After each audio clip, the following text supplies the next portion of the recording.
Hello.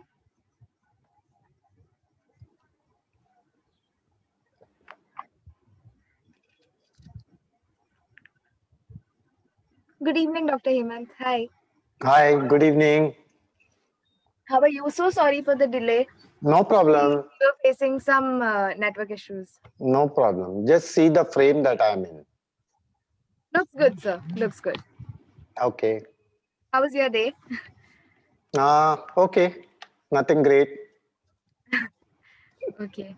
So I'll just brief you before we begin record. I think we've started recording. Okay. ACAM is a well-being series that we started in November, after November, in December. And Mm, we have had a lot of speakers that have come from different sectors and have spoken about how the mental health situation has been during this pandemic. mm, And we were hoping that you would also, with your experience and the work that you do, we were hoping that we would get more insights into what happens in mm. education institutions and hospitals. Yeah, great. Just wait for a Lost minute. your audio. Mm. Can you hear me? Now, okay. No, now gone. Your audio. Hear me now? No? Am I audible to the others? Now, yeah, now you're audible. Okay, okay, thank you. We'll just wait for a minute before we begin. No problem. Yeah.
Should we begin?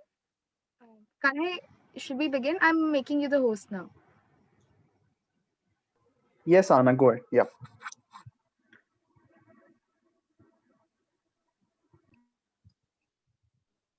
Yes. So today we have with us Dr. Hemant Deshmukh, who is the Dean of KEM Hospital, and he is a senior radiologist with a lot of years of experience with us. And thank you so much for joining us today, sir. We have a few people from Project Mumbai also joining us who are our partners.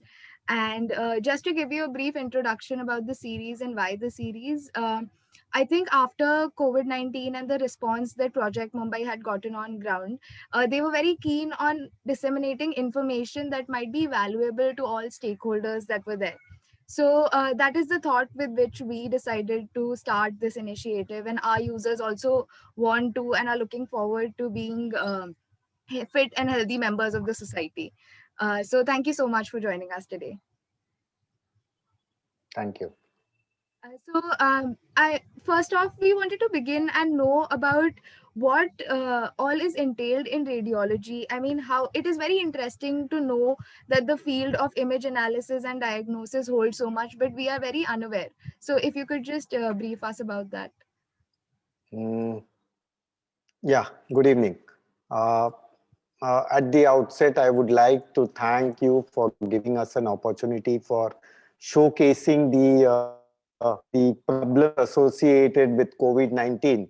And I would welcome everybody to this webinar about wellness rather than any kind of pandemic. So a brief description about me. I am an interventional radiologist. Many of my colleagues or elsewhere will call us an interventional peripheral cardiologist. Now, here I would like to tell you the difference between a normal radiologist and an interventional radiologist. So I am the person, I am the radiologist who will intervene in any hollow structure of the body. In the sense, I will intervene in the treatment of a blood vessel or a hollow organ in the body. Now, when I say a blood vessel, it also means an artery as well as a vein. And a hollow structure will either mean a esophagus or any viscera in the body, or you can say ureter, anything which is tubular in origin. I will treat the diseases of that organ. Now, in simple language, not to confuse anybody, I am a simple, sophisticated, what you can say, a plumber. Because whenever a blood vessel gets blocked, I clear it up. And whenever there is lot of flow of blood, that is bleeding, which happens in body, I try to plug that hole in blood vessel. So I also close a blood vessel, I also open a blood vessel, as well as I remodel a blood vessel. So starting as a radiologist, graduating into an interventional radiologist, I happened to be dean of KEM hospital, and ultimately I happened to treat this pandemic with the help of the entire team at KEM, with the help of physicians who matter most, the infectious diseases specialists, the physiotherapists, the pulmonologists, the surgeons, and I will tell you that uh, at the onset of the pandemic, everybody, every doctor worked as a physician, irrespective whether he was a radiologist, whether he was a surgeon, or whether he was an orthopedic surgeon, or whether he was a simple dental surgeon also. So starting as an interventional radiologist and treating this pandemic, or actually managing the onslaught of this pandemic, was my responsibility during the last 11 months when the pandemic started on March 12, 2020. Now this pandemic, that is COVID-19, started bang, everybody was worried, and the first thought that it came to our mind was, how to segregate, how to try patient, any person walking into a facility with signs and symptoms of COVID-19. When I say signs and symptoms of COVID-19, I mean most of these patients may be asymptomatic, may be symptomatic, or mildly symptomatic, or moderately symptomatic, or sometimes they are just brought with heavy breathlessness which occurs at home. Most of these patients who came with lot of underlying disease like diabetes mellitus or respiratory disease, or you can say cardiovascular disease or kidney disease, the severity of COVID-19 in them was so aggravated that we had to institute a treatment which will make a difference to their life. Now the first treatment that we encountered was providing them oxygen, and this we started providing them with oxygen at the segregation area itself, at the area where the patient actually meets the doctor first. Now during this COVID pandemic, the factor which differentiates a patient from a normal patient or a COVID patient from a non-COVID patient was the RT-PCR test. When I say RT-PCR test, it means that this was the conclusive test wherein we take a throat swab, we take a nose swab, and then conclude that this patient is suffering from COVID-19.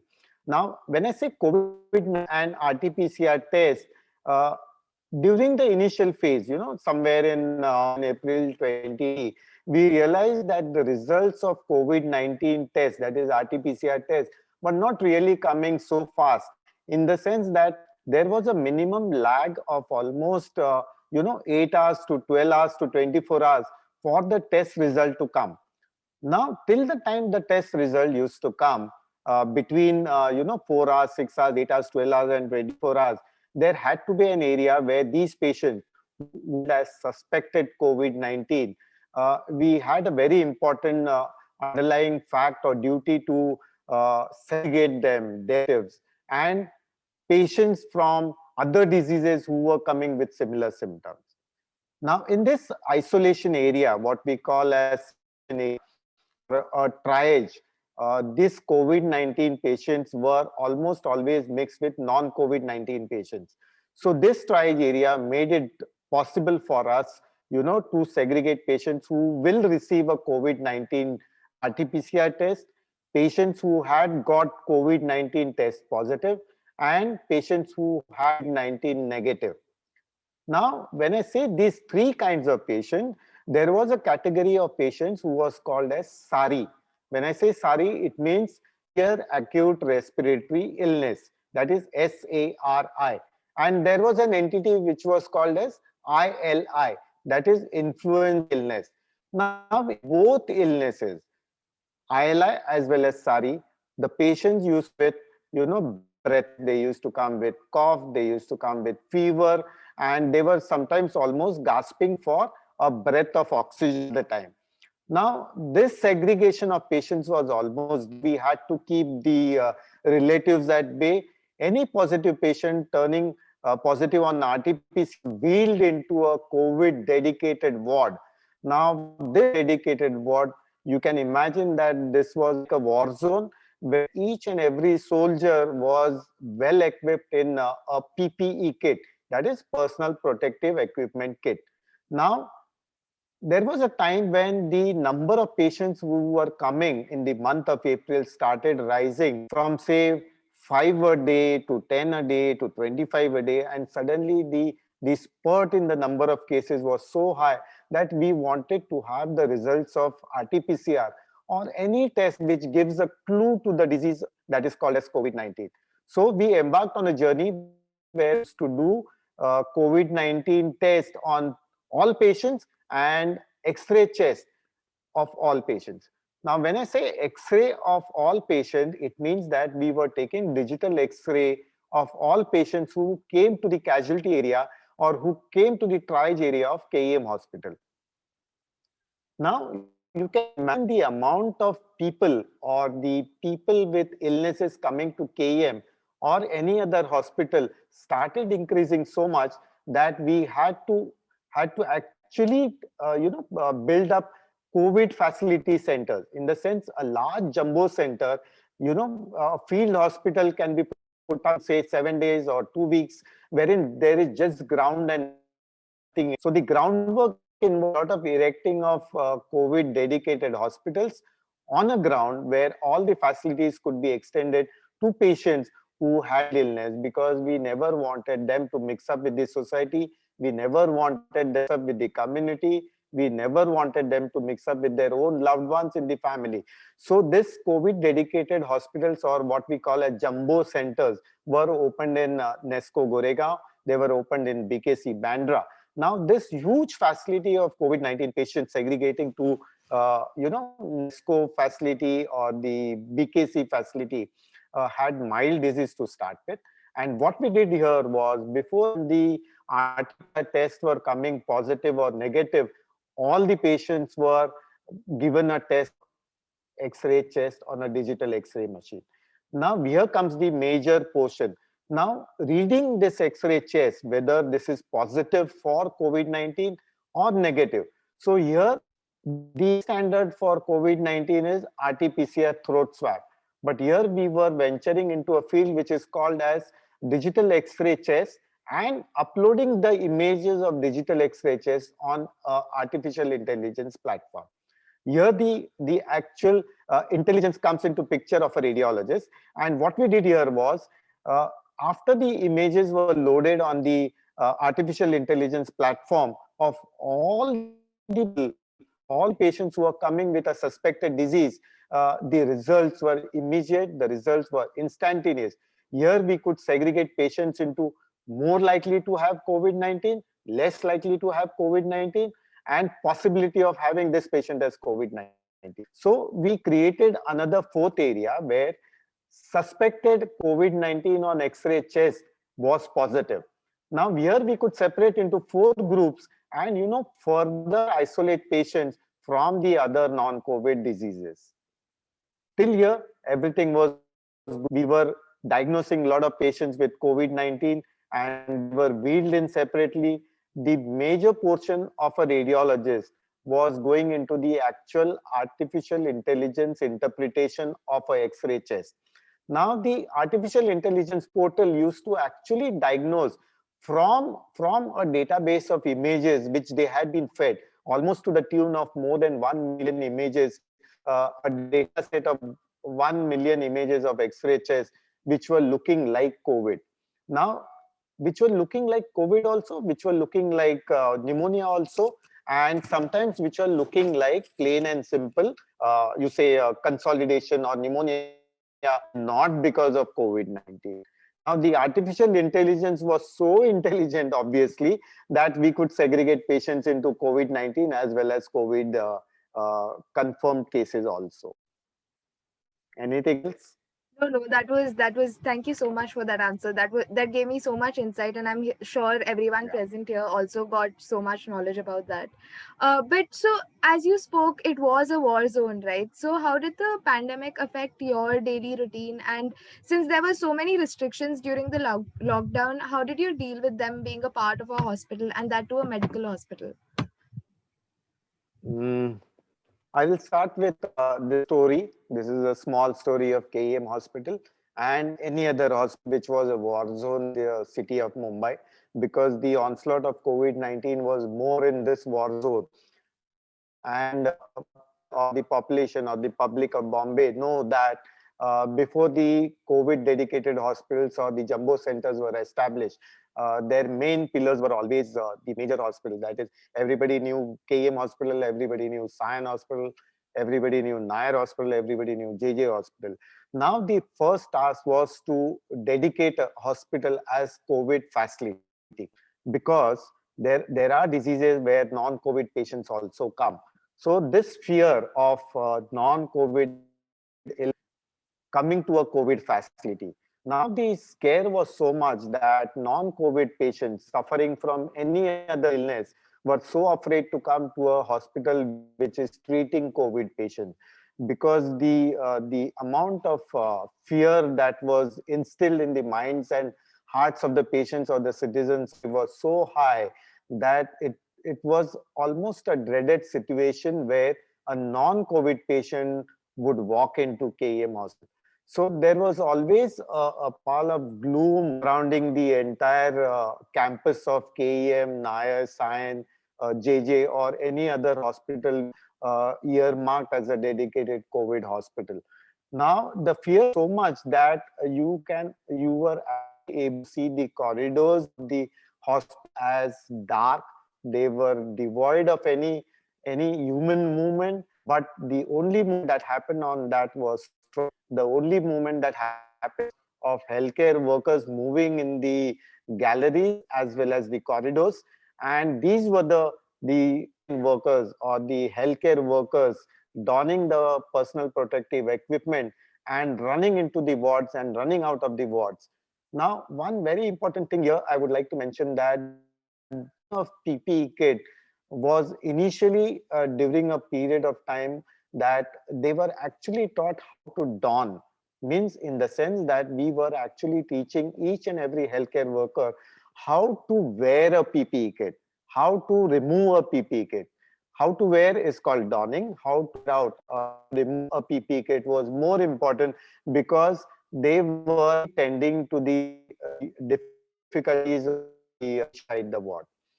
Now, the facility of each and every ward inside the hospital was so grim that the patients were never able to see the face behind the health worker. They were always seeing the healthcare worker don in the PPE kit.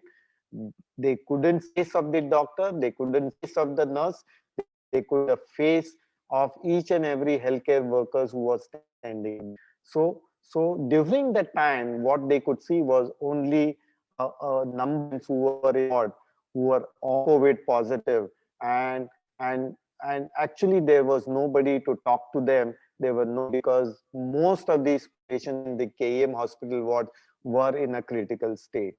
Now, when when the entire team was geared up to treat this COVID-19, during the pandemic. It so happened that multiple fronts that we had to create.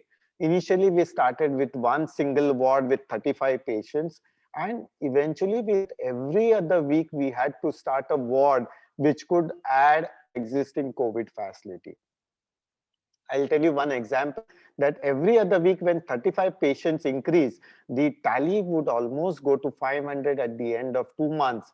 And when we realize that this is the amount of burden in the society that this COVID-19 patient has, the entire logistics of taking care of the food, the medicine, the donning of PPE kits, the number of medicines, it was a nightmare to arrange the logistics of each and every in who was working for COVID, each and every patient getting admitted. And by this 11 months, I'll tell you that we have treated all 11,000 patients in the last 11. This is to the tune of 1,000 patients getting admitted at any given moment inside the hospital per month. Now, this burden of critical patients was so huge that their relatives were never allowed inside the ward. The food that the patients were getting was almost always in a disposable kind of utensils. These were disposable because creates a biomedical hazard to the entire population. So biomedical waste disposal was a very big challenge for us, and extra facility for disposing this biomedical waste. And when I say biomedical waste, it also means the patient's clothes, the utensils, the discardable utensils, the injection, the bed sheets, whatever was coming out of was biomedical waste because it was touched by a patient or a healthcare worker who COVID positive individual. And healthcare workers who was treating a COVID positive patient, his personal belongings were also discarded during that time. Now, the dawn peak is so unhealthy in the sense that through is difficult. It's almost like plastic, what we normally call as 70 GSM.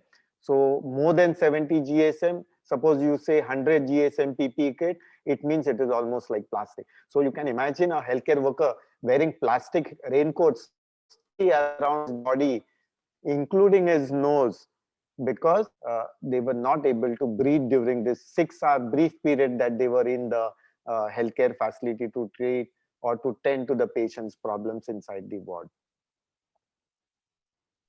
Right. So the logistics only seem a lot, and the activity of actually treating these patients, and at such scale that you have mentioned, how did you not feel pressured, or how did you maintain your mental health during this time? That is something that it is unimaginable, the lengths that all medical personnel have gone through. So if you could please elaborate on that. Yeah. So the logistics also included two most important things now, which I failed to address. One is the food requirement, because during the pandemic, the hotels, the canteens, and most of the eating places in and around the hospitals were closed. There was a big lockdown, and you couldn't carry food from your home to the hospital, and there was always a fear. If you start eating, your colleague or any person sitting in front of you could be harboring COVID. So arranging food for, we used to arrange at KEM hospital almost 2,000 lunch packets in morning time and almost 1,800 food packets during the dinner time. Now, surprisingly, if you can imagine that almost 4,000 food packets were distributed every day. It's like a party. It's like a marriage where 2,000 food packets were being distributed within a short period of time, and all these food packets were in a disposable form. And I'm very delighted to say that Taj Hotels was the one who came forward to help us in this food requirement. And hats off to Taj for supplying all these food packets for the last almost 9 months inside the pandemic. Travel issues.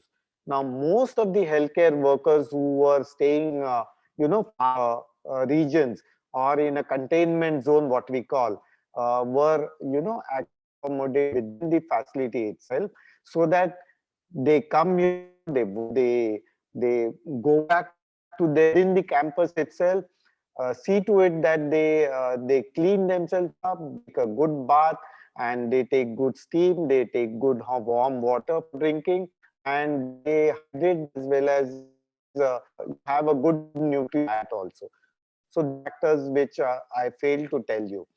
Now the new realities which dawn on us, something like temporary unemployment and homeschooling of children, added to this, coming to the hospital and working for the COVID-19 patients.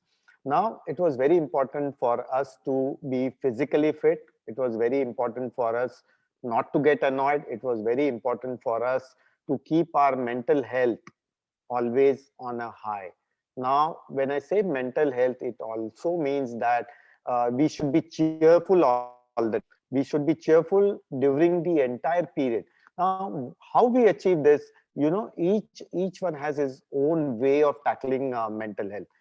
The psychiatry department of KEM Hospital, came forward, and we had a lot of counseling sessions with their workers, with the doctor. A small meeting, we had Zoom meetings, and all the fears and all the apprehensions were addressed by this psychiatry department about a general way of looking at uh, uh, uh, a good mental health, a good physical health, and as well as things which were depressive in nature.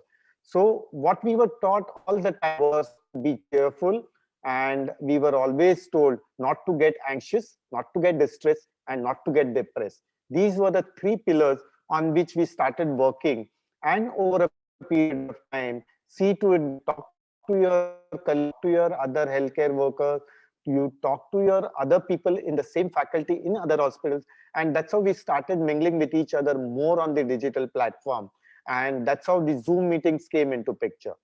Now, when I say how to keep the mental health strong at this juncture, at least the physical attributes to keep the mental health up all the time. So, four things that kept me at least alert mentally as well as physically was: you work the entire day, you sleep at the exact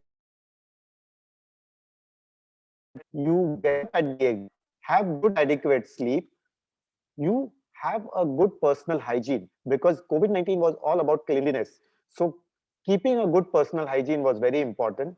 Then eating at regular intervals. Now I myself didn't bother much during the entire daytime, but I saw to it that I had a healthy breakfast, I had a good dinner, and if possible, I hydrated myself during the entire daytime to see to it that I had adequate, nutritious food in and out all the time. The third most important thing somebody taught us was to exercise every day. Now, this exercise simply means that you can physically walk around the campus, physically walk around within your area of work, or physically walk around within your room itself. Now, this healthy food, healthy diet, thinking nicely, eating healthy meals, regular intervals, sleeping on time, exercising regularly, and allocating exact time of was very important for me. One thing which I realized during the entire pandemic was not to get upset with anybody who comes with a complaint. Now, this was very important because everybody was, had some kind of issues with the patient, with the logistics, with their working hours, with their postings, with their colleagues' problem, with their seniors' problem. We had to deal with each and every. We never neglected a small problem because we did not want a small problem to escalate into a big problem at all. Now, this important thing that we realized was the entire pandemic, starting from March to almost we are ending at February. Uh, taught us a very important thing, that we want to keep abreast of the latest knowledge on COVID-19 scientifically. So I would advise the non-scientific part to minimum news feeds. There is something which is called as WhatsApp University, which we would advise a lot of people not to look at the WhatsApp universities. A social contact was very important. Maintaining a social distance. When I say social distance, it means actual physical distance. Now, with this escalating number of patients who are being detected as COVID positive, I'm again and again telling everybody that we have to go back to the old school of three pillars. That is, maintain good physical distance, which obviously means good social distance. Second is masking. When you are alone, you need not mask. But the moment that a second person enters a room, you have to mask yourself. Don't worry about your colleagues, don't worry about your friend, don't worry about your family members. All can be a virus transmitter. So cleaning hands, the third most important, that is personal hygiene, is the third most important pillar. And if you follow these stars, if you follow these 3 stars religiously, seriously, I think you can keep COVID-19 at bay. It's also the basics that we often tend to forget, or something that people tend to neglect because it's such an exhaustion and a fatigue has also been achieved.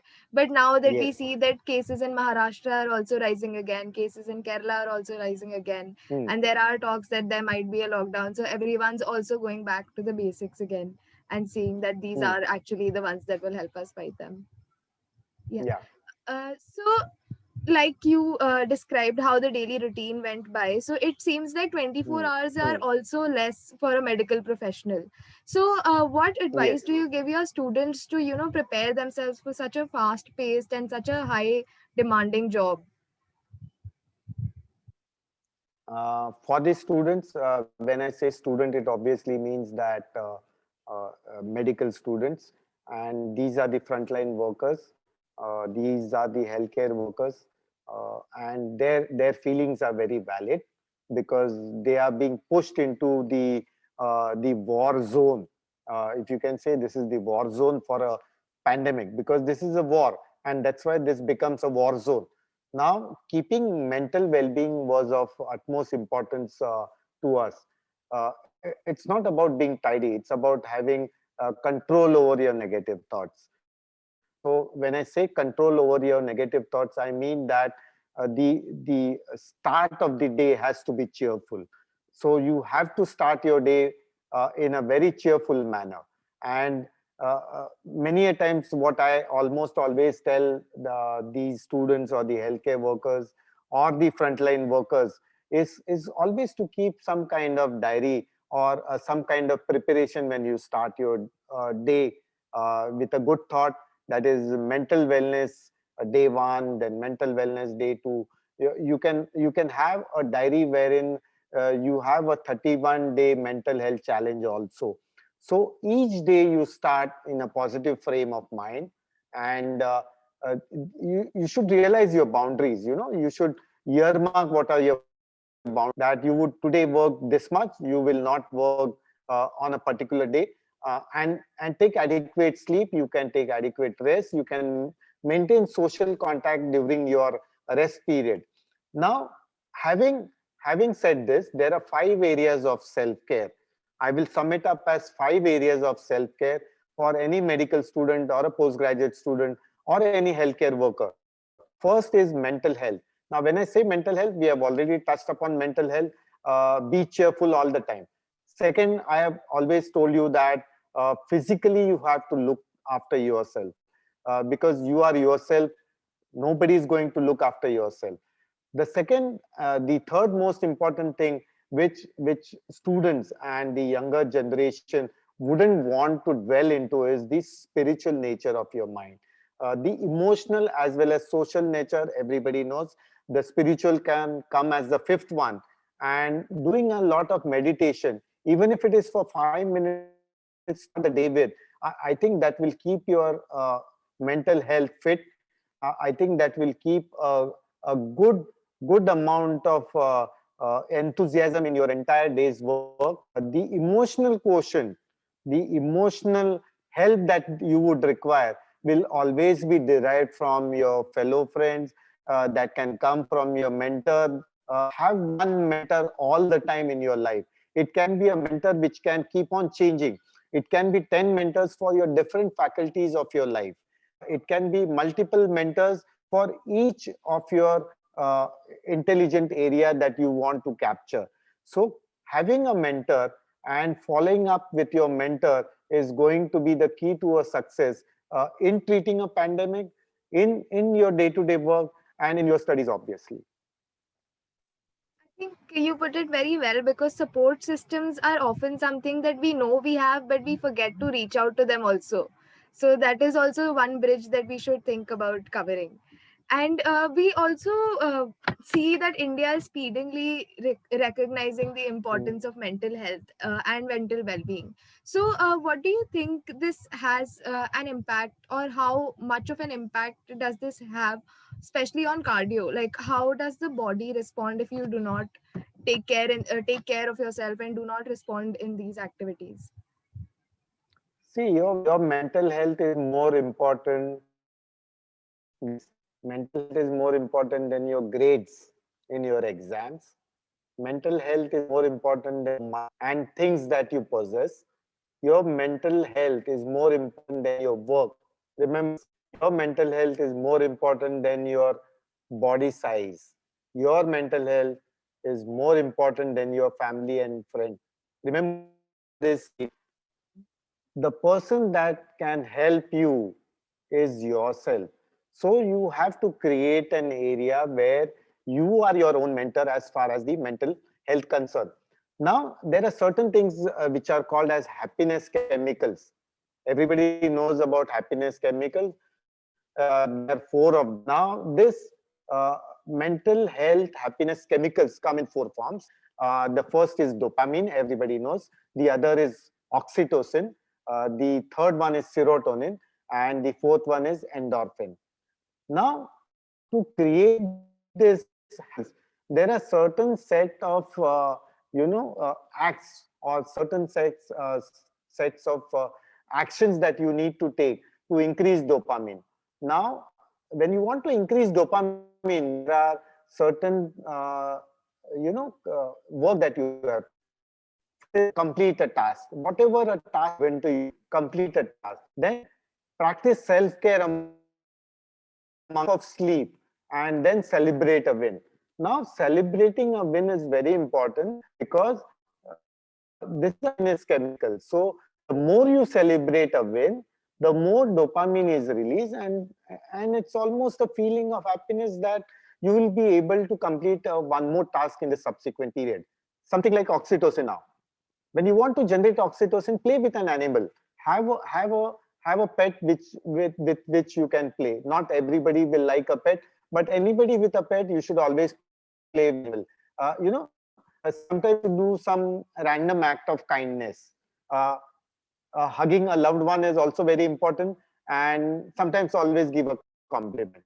Now, these four acts, like playing with an animal, having a pet, random act of kindness, and hugging a loved one, or giving a compliment randomly to anybody who does good work, thanking somebody, will generate oxytocin.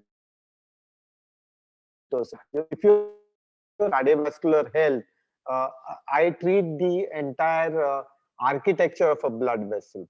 But the mental health will also have a profound importance on the blood vessels of the brain, the blood vessels of the heart. And so these happiness chemicals will release chemicals which will always surround you with happiness. And with happy people around surrounding you will generate more kind of happiness chemicals. Now, once these happiness chemicals are released, am I yeah, am I audible? Yes, doctor, we Anybody? can hear you. Yes. Yeah. So these happiness chemicals, once they are released, they have a profound influence on the heart, the brain, and the general mental outlook of a individual. Now, when I say the outlook of cardiovascular fitness, it simply means that the more you walk, the more the heart will become healthy. When I say the heart becomes healthy, it simply means that uh, the heart will be happy to pump blood to the other organ of the body. The work of the heart is just pumping blood. But you know, एक ने दूसरे को heart दे दिया. But the work of the heart is pumping blood. And if the heart pumps blood 7 times a minute, I think that is more than enough. You don't want the pump 100 a minute, because then the heart can get fatigue in a short period of time. So allow the heart enough of so that good cardiovascular regime is built up. The arteries in your body should be healthy. Now, when I say the arteries of your heart should be healthy, I'll take you into a small, a sidetrack. How to keep the cardiovascular fitness. There are 4 things which can happen. There are certain risk factors to any cardiovascular. There are modifiable risk factors. There are non-modifiable risk factors. And I take up modifiable risk factors. If you are a female, then the risk of getting a cardiovascular event is higher. If you are if you are a male, the chances of having a cardiovascular illness is more. If you are a female, the chances of having a heart attack or a stroke is much lower. You can't change this. So this cannot be modified later on in life. Then there is something which is obviously your. So a younger population is not prone to a heart attack, not prone to a stroke. But if you are, and as you grow, the chances of you getting a or your cardiovascular health going down is higher. Now, the modifiable risk factors I would like to talk upon, which you can actually modify. The first modifiable risk factor for cardiovascular diseases is smoking. Anybody who has smoked 100 cigarettes or more than 100 cigarettes in his lifetime is at risk of developing a cardiovascular risk of getting a stroke or a heart attack, or in fact a gangrene of the legs. The second modifiable risk factor is diabetes. The third modifiable risk factor is hypertension. The fourth modifiable risk factor is obviously higher levels of cholesterol. Now, all these 4 modified risk factors can be modified in your hand. That blood pressure can be modified, kept low with medications. The triglycerides, which cause increase in the cholesterol, can be kept low with medications and exercise. The modifiable risk factor of diabetes can be kept low by eating of less sugar. So all these 4 risk factors put together can create havoc in your cardiovascular health. Anybody whose modifiable risk factors are to the minimum will have higher chances of survival. A positive frame of mind along with this modifiable risk factors is going to go a long way in protecting you from getting a stroke as well as a heart attack. Right. So what are your preferred fitness activities? Like, what do you play sports, or does the university conduct some activities or events during the year? How does it now? So we are in a COVID situation, so it won't be possible. But how does the KEM cadre ensure that they are fit? The KEM cadre, we have twofold. We have a lot of physical activity challenges. One is we have in-house gymnasium for the students as well as the doctors. We have indoor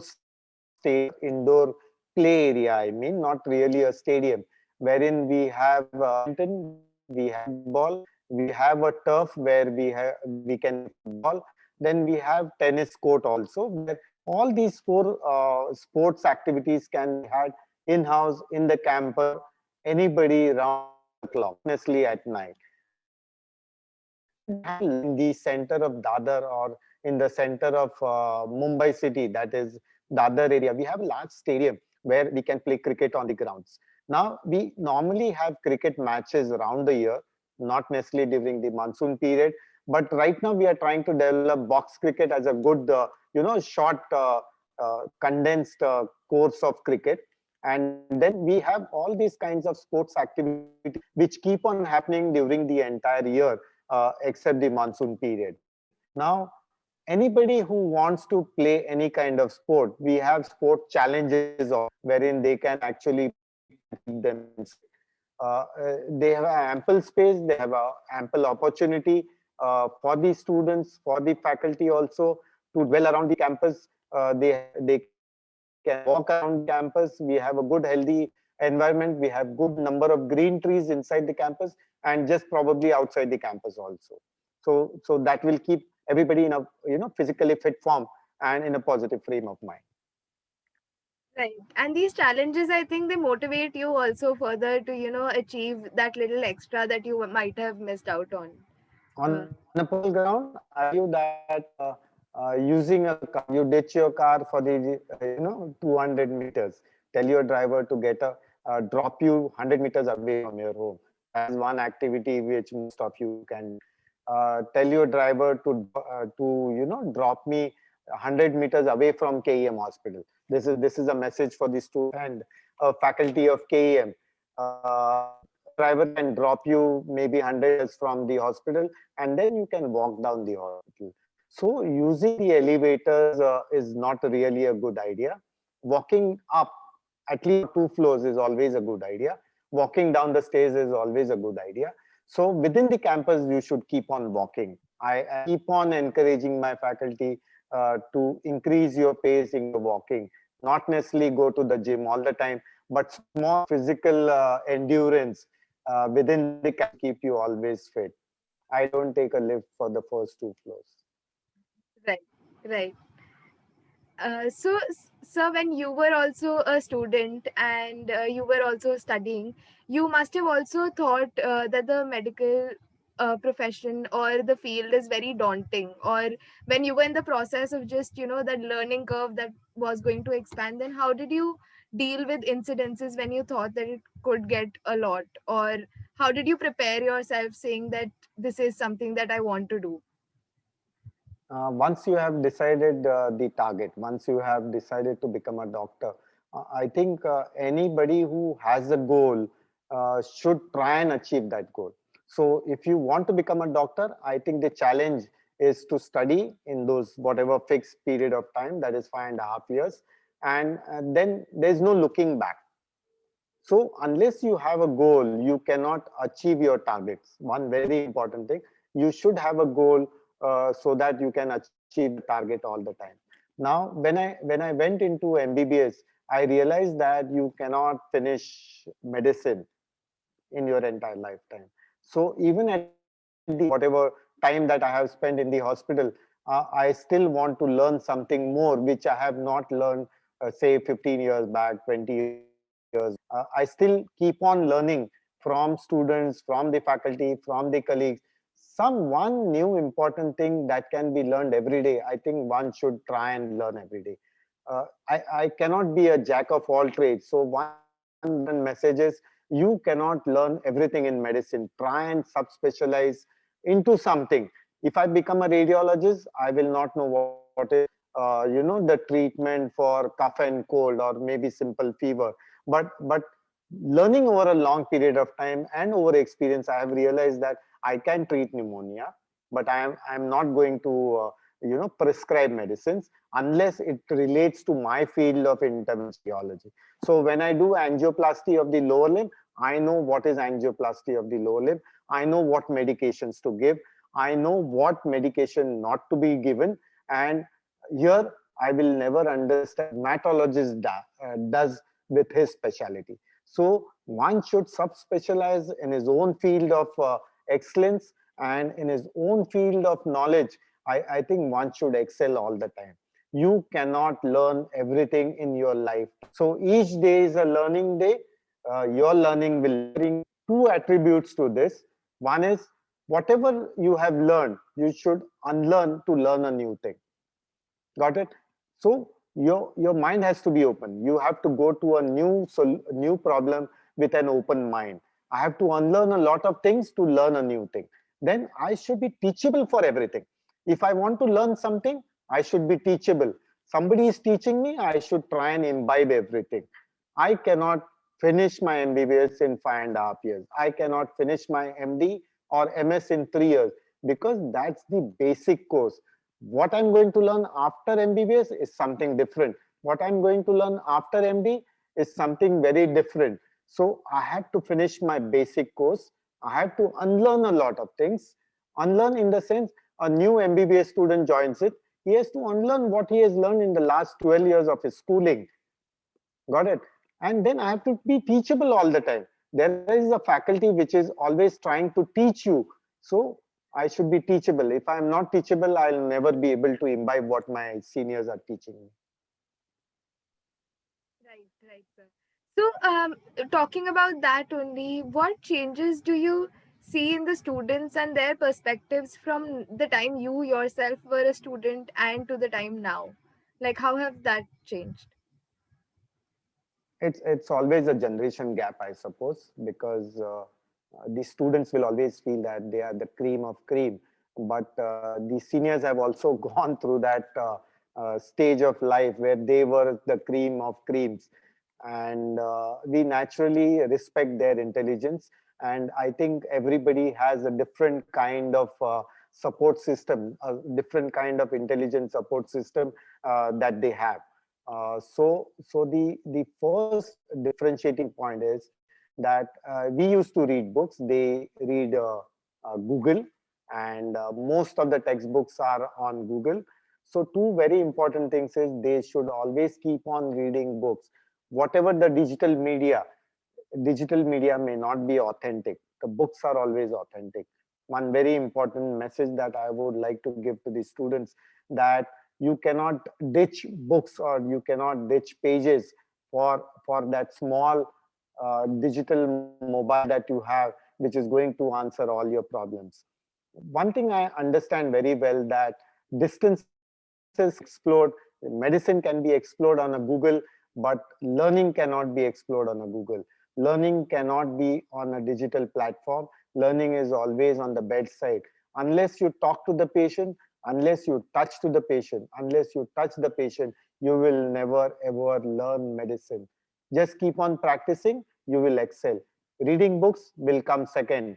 Third is almost always what everybody does, is Googling of knowledge. Right. Thank you so much, sir, for that answer. And I think at that note only, and with such a strong message, we would like to take a pause and ask our audiences, whoever's here, to ask any questions that they'd like. So we have a question from Kanhay, I think. So he said, wonderful to hear your insights, Dr. Hemant. And since you mentioned about digital, he was curious to know if technology has helped the frontline warriors in any way. The frontline warriors. Okay.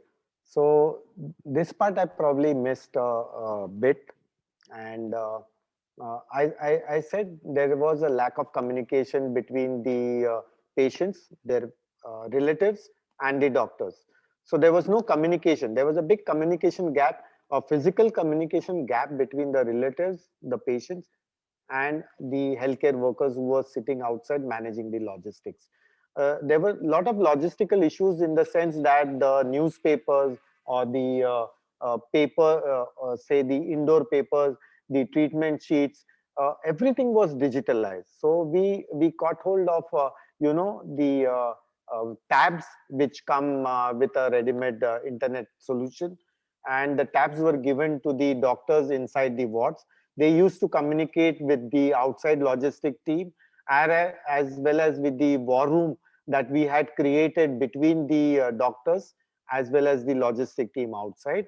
And they used to communicate on a digital platform with the help of tabs, obviously.